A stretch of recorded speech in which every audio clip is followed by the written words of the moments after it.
What's up, Lego builders? Welcome back to Coconut Brick Studios. I'm challenging myself to build the biggest Battle of Geonosis mock I've ever attempted, and I'm doing it all in just 3 days. You will try. Now, I've done some pretty decent geo mocks in the past, but I don't want this one to turn into yet another flat orange pancake of a battle. So I need to get creative and add stuff like massive warships looming overhead, and even some catacombs harboring a deadly monster. But all that will be in vain if I miscalculated how many dark orange tiles will be needed for the terrain and run out. If you're ready to return to everyone's favorite orange rock, don't forget to execute Order 66 on that like button, and let's get building. I currently have a bit of a space problem in my studio, and this extra table isn't nearly big enough for an epic Geonosis mock. So I busted out this trusty white folding table, which should give me ample space to build. To date, the biggest geo mock I've done was 2x3 gray base plates. So I'm upping the ante and doing a 2x4 layout with a single one at the end for a droid base. The most difficult part of building Geonosis isn't actually the building, it's sourcing the pieces. Dark orange is the most accurate color, but it's very expensive and hard to find in bulk. I do have some, and I even bought more for this video, but I'm also turning to an old friend and near constant companion here on the channel, my good old dark tan pieces. I've seen and used this color before in Geonosis, and it helps cover ground and add some much needed color variation to the terrain. I'm going to try and build different flowing shapes so I won't have a bunch of blotchy patches of tile, and this will help make the ground look more realistic. But even with all my dark tan, I'm a little worried I won't have enough to cover everything. Too bad this place doesn't have any large bodies of water or bland apartment buildings I could use to fill up space. In between the dark tan goes the dark orange, and this color combo looks pretty sweet. For how much of a pain it is to source, dark orange is such a cool color to work with, and building shapes into the ground will make the mock look even cooler.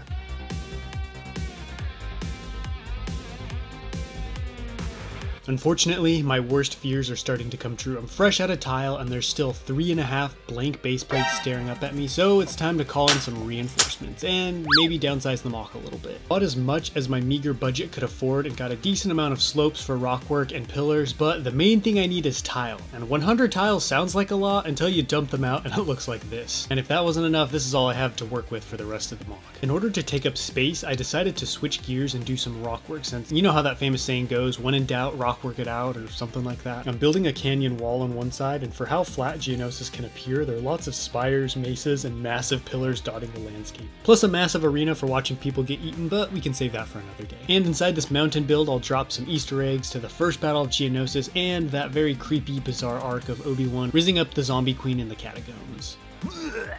When planning out this mock, I wanted to add as many new builds as I could, so at this end I'm going to make part of a droid bunker or command base, kind of like what we see in the old Geonosis map on the original Battlefront game. Because I have next to no parts right now, and it's mostly just a facade, I'm building just enough so you can get a good idea of what it looks like, and trusting your imagination will fill in the blanks. I want it to look like the base is built into the rock, so I'm making little rock walls around and on top of it. I have to get real creative with what parts are left, so I'm using a bunch of medium nougat 4x8s to cover up this last big patch of exposed base plates. Honestly, I just want to be done at this point. I'm so sick of placing tile and plate. You have to keep drinking like you said, remember?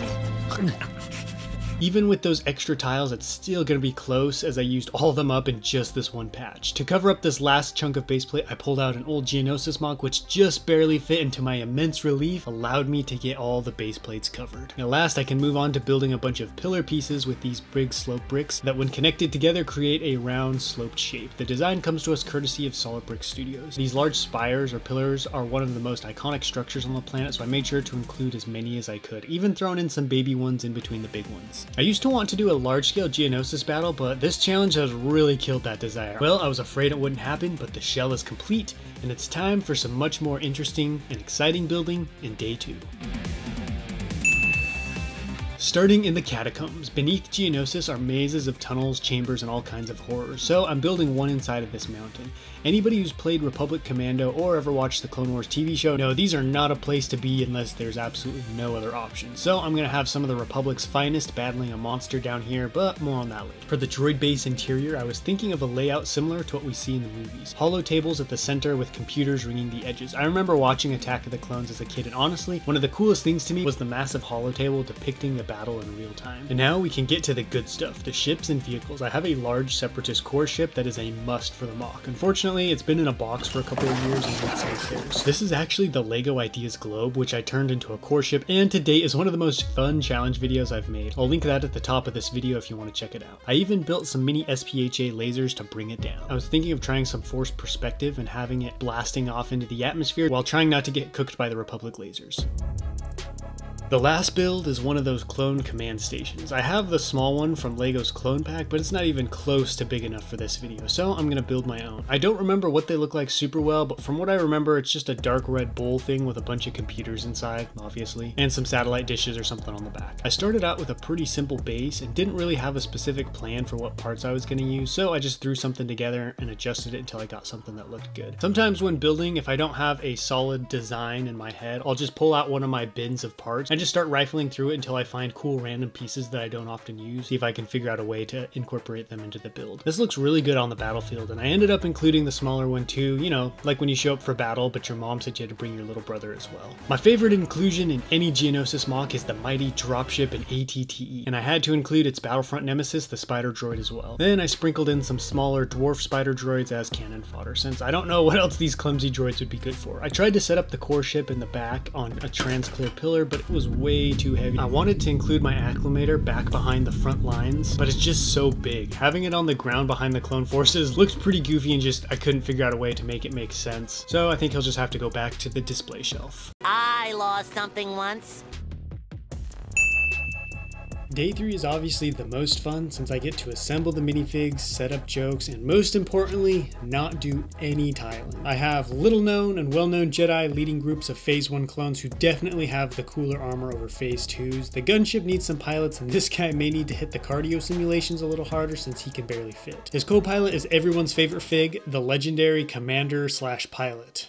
Some of my all-time favorite clone minifigs are these original ranked clones only ever seen during the Battle of Geonosis. I made sure to sprinkle them in throughout the melee. I really like the metallic coloring of the visors. I wish LEGO would bring that back. It's time to place the droids, and here is where I ran into a potentially big problem. The Separatist forces employed camouflage dark orange droids. I don't have very many and they're very hard to find, so I hopped on Clone Army Customs to order some of theirs, and to my horror, they were all out of stock. Luckily, I had the foresight to order some a couple months ago on a whim, and with how much smaller the mock ended up being, I should have enough to blanket the whole thing with clankers. In the bunker, Wat Tambor is yelling at a droid to get his loot ready to be shipped off-world, while Newt Gunray lectures this poor guy on how big a deal he used to be in the Senate.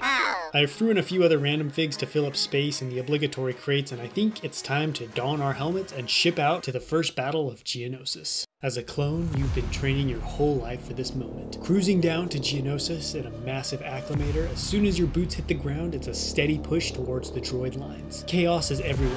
Jedi wielding light swords are hacking down droids, while massive spider droids threaten to push back you and your brother's advances. But then the cavalry arrives. ATTEs are being dropped in and immediately open fire on the towering walkers, while gunships fly overhead, performing strafing runs trying to destroy the smaller walkers after dropping off fresh troops into combat. More droids are emerging from an enemy bunker and underground catacombs, but in the distance you can see the massive core ships leaving the planet in full retreat, and hope runs through you like an electric charge that the battle will soon be won. This is definitely the most detailed Geonosis build I've ever done. The extra rock walls and pillars really make it feel like the droids are backed up against a corner with no way to escape. Things are faring better for the droids in the catacombs, as a very aggressive General Grievous has been unleashed on squads of Republic commandos who already have their hands full with zombie Geonosians. Luckily, Scorch has the protection of good old plot armor, but this guy, not so lucky.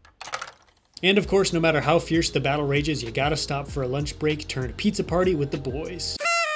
The bunker kinda sucked, and you already saw everything in it, so let's just forget that existed. All things considered, this mock turned out pretty good. I really like the patterns built into the terrain. Working in other colors besides dark orange is definitely the way to go. And the whole thing looks much more interesting and complete than I was afraid it was going to. But I'm still pretty disappointed I had to downsize so much of the bunker and overall layout. And how did I spend that much money on what felt like such a small amount of dark orange parts?